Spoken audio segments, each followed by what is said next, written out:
আমি মাত্র নিয়াতত গলতি হয়েছে, যার কারণে সওয়াবত আমার কমি হয়েছে।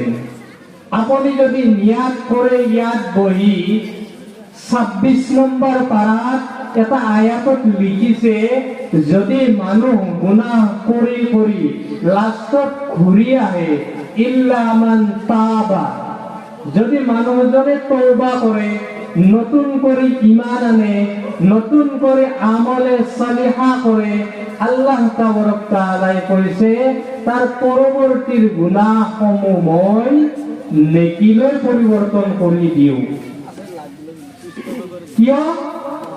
যদি আপুনি ইয়াত বহে, বহাত নিয়তটো আপোনাৰ এইটো ৰাখিব লাগিব, বোলে মই আজিৰ পৰা ইয়াত যিখিনি শুনিম, যিখিনি শুনি মই মনত ৰাখি ইয়াক আমলত আনাৰ চেষ্টা কৰিম, আজিৰ পৰা এনেকুৱা গুনাহৰ কামত মই কোনোদিনে হাত নিদিও।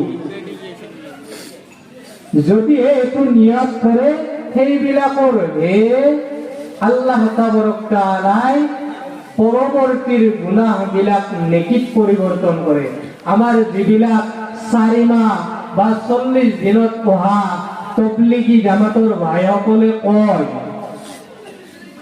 এই মজলিছত বহিলে আপোনাৰ গুনাহ মাফ হোৱা মজলিছ। যদি মজলিছত